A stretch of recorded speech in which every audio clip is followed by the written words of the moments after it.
Hi guys, Karl here, and this is my Void Brawler guide, also known as Squids, for patch 10.7 of Teamfight Tactics, plus an outlook on patch 10.8. In this guide we want to take a quick look on how to play this very strong composition mid to late game. If you like the video, please subscribe to my channel and let me know any feedback in the comments down below. If you want to see how to play this build start to finish, watch some of my videos on the channel. And with that, let's just jump right into the video. Hey guys, here we are. So I've prepared 3 different types of early game compositions that you could play to win the early to mid game and build your items. And then when you get the Vel'Koz and the Shogun, how your mid to late game would look.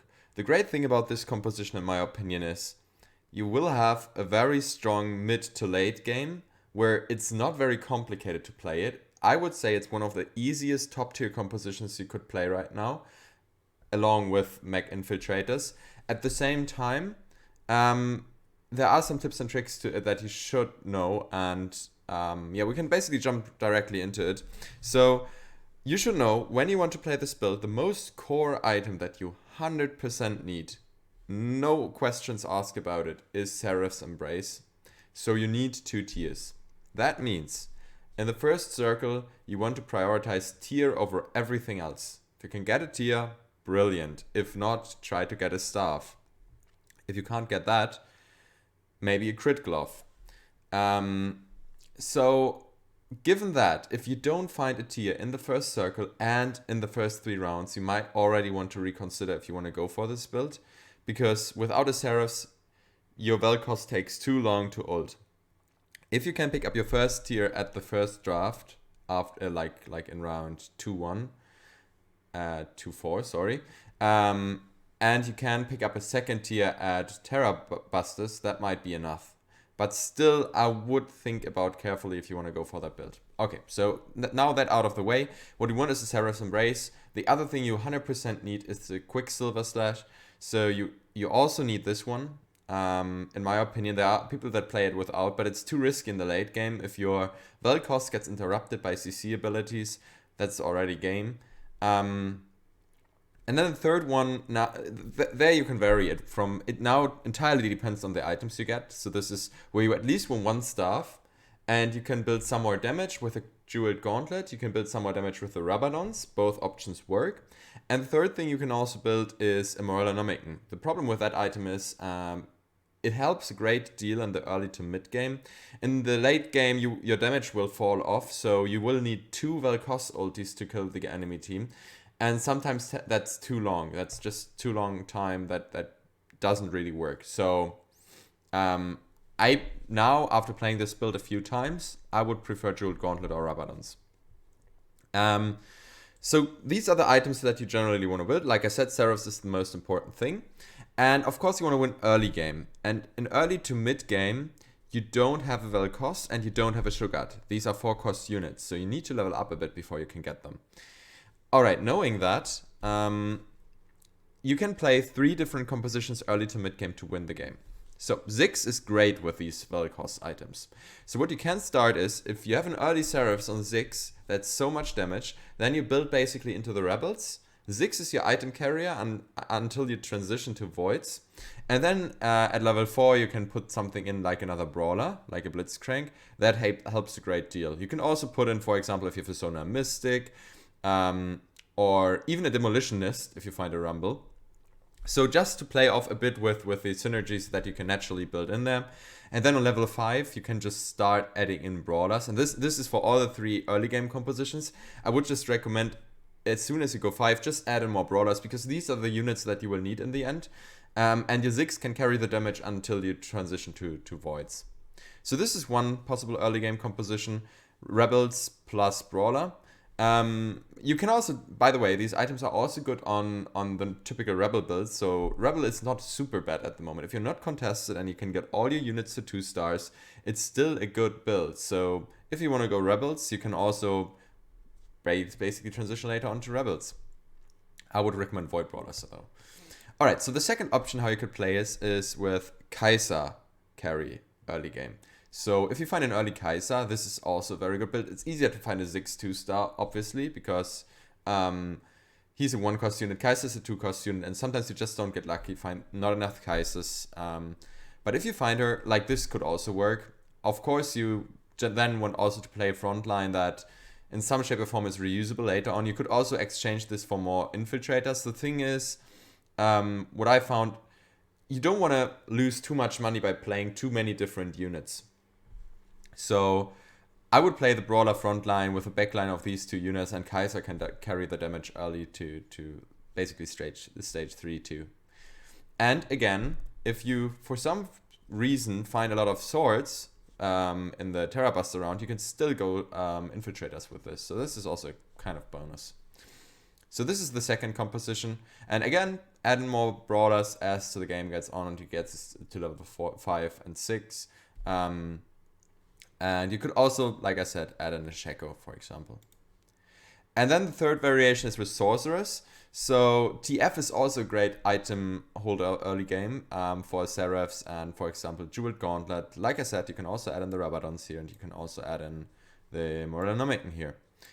And even a GA if you find it, by the way. I'll show later on why you need it, but GA would also be a good item. So then I just picked a random Sorcerer. This is one that you mostly find in the early game. You can, instead of Zoe, you can basically, if you find an early Syndra, I would recommend building these items on her. Because the great thing also is, if you find a lot of Sorcerers, like you get a very, very quick Syndra too, it might also be worth to consider going Sorceress.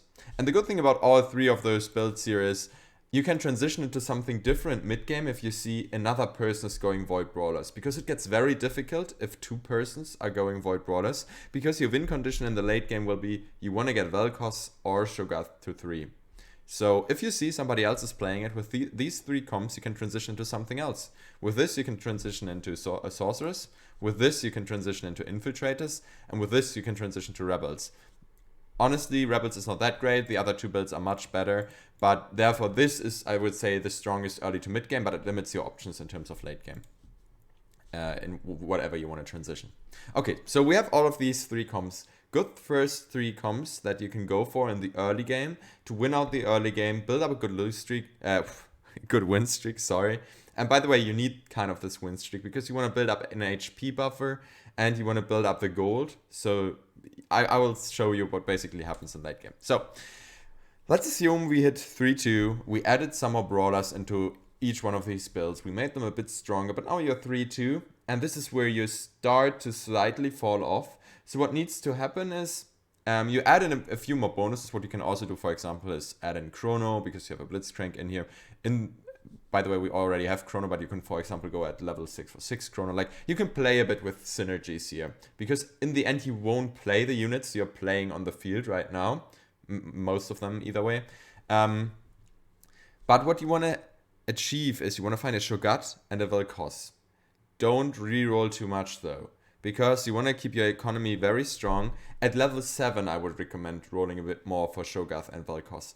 At level 6, so at stage 3-2, you want to go to 6. Still maintain good economy. So I'd recommend that you don't go below 40.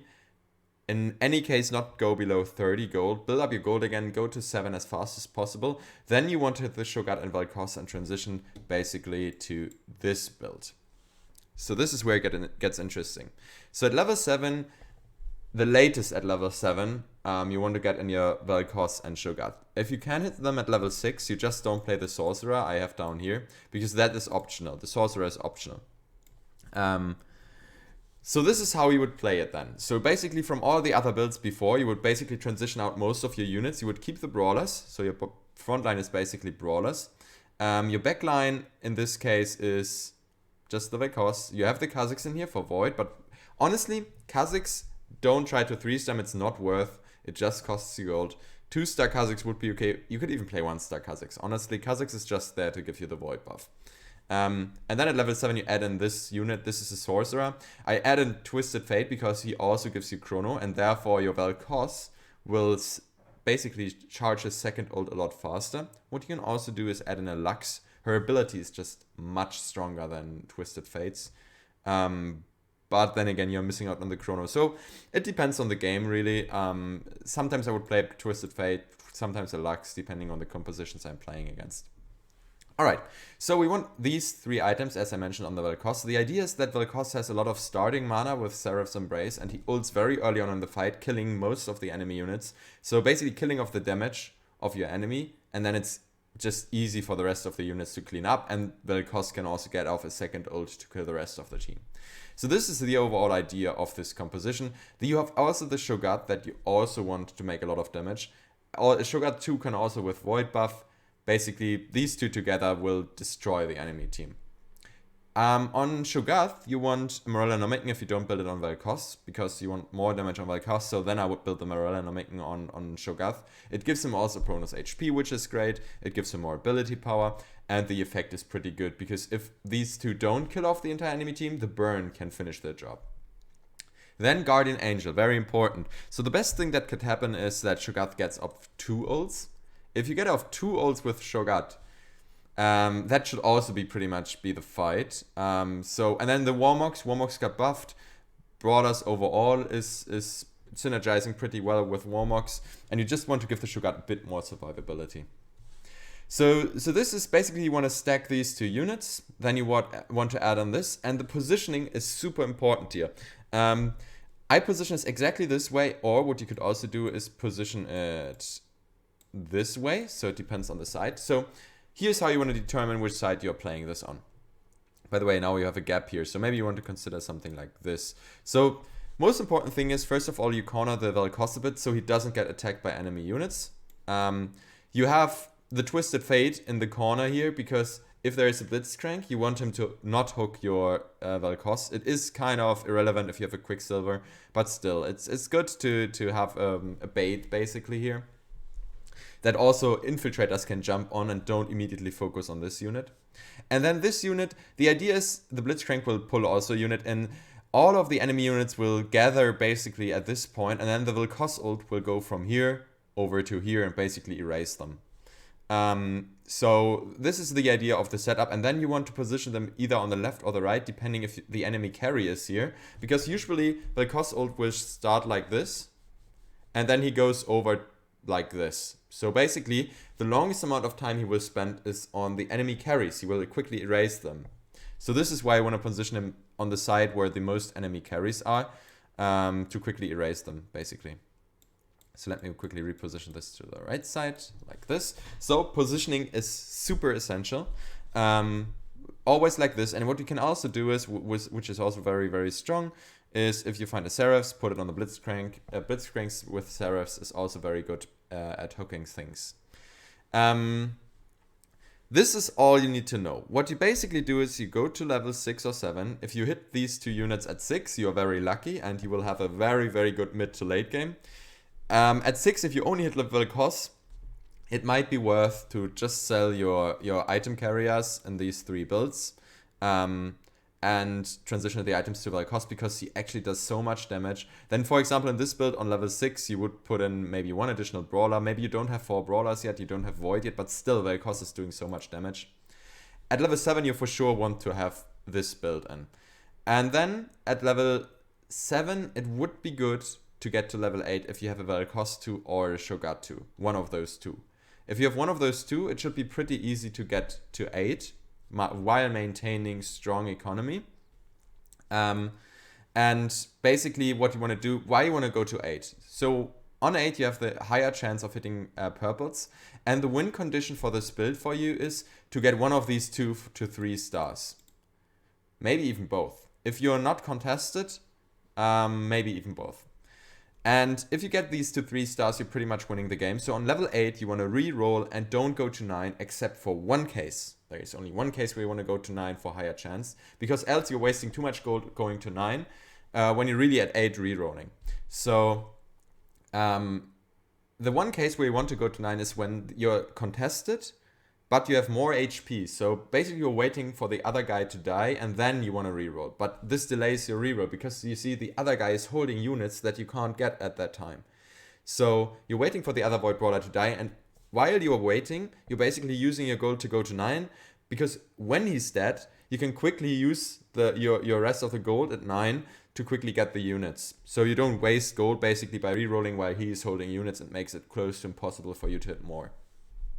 At level 8, by the way, you just put in another Void, because the damage is just so big. So either a Cho'Gath or a Vel'Koz, you put just an additional one in here.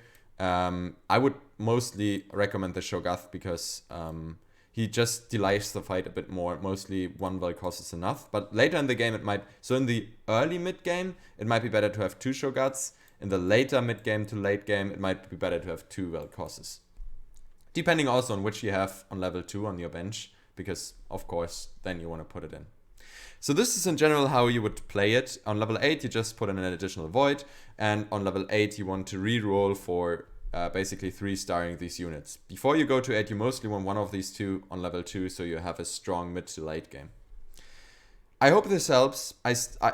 Quickly mentioning at the end of this video the galaxies. So in the 4-cost galaxy, you of course want to get a Vel'Koz or Cho'Gath that can smoothen out your early to mid game hugely. You don't even need to rely on builds like these. You can directly go into Void Brawlers as soon as possible, and your Vel'Koz with items will be so powerful. In the Nicoverse, you want to basically either save these to 3-star one of these, so not immediately use them, or if you feel like you're falling off too much in the mid game, you want to quickly 2-star your Vel'Koz, and that should be very, very strong. And basically in the 125 HP galaxy, it's just a bonus that you can actually wait longer in the late game until you have to hit these 3-star, so that's also pretty good. So this is galaxies, and my last comment now before I close this video off is, in terms of upcoming changes in patch 10.8, there are 2 nerfs that I don't think are as badly as people make it out to be. First nerf, Seraph's Embrace. So will give the unit 10 less mana, so instead of 40 mana for 2 tiers, you only get 30 mana, because they nerf the mana you get from each tier. This means that Vel'Koz will ult a bit later, which nerfs this whole composition a great deal. At the same time, a little tip, I think another core item will be in the future this Chalice. It gives you plus 10 mana to all nearby allies, and you can give it on the Blitzcrank. Blitzcrank immediately hooks at the start of each game, so he gives Vel'Koz plus 10 mana. These are the 10 mana that he got nerfed. So please remember, after the patch, I think Chalice is a core item on Blitzcrank in addition to the Seraphs on Vel'Koz. And the second thing is what they nerf. Basically, and I'll quickly have to remember, Vel'Koz damage gets nerfed overall, but his AI gets improved. So Vel'Koz AI finally gets improved. I think it might be a buff and not a nerf, honestly, because his AI sometimes fucks up so badly, and this makes the comp so much more reliable. So I think actually this comp, if you build Chalice on Blitzcrank, might be even stronger after the patch. But we'll have to see. Either way, thanks so much for watching. If you enjoyed, please leave a subscription there. If you have comments down below. And I hope this helps you. If you have any questions, please let me know. And check me out at Twitch TV. Always like to stream there every day. I have daily streams there. And we will learn together and climb up to Master. So thanks so much. See you soon. Bye bye.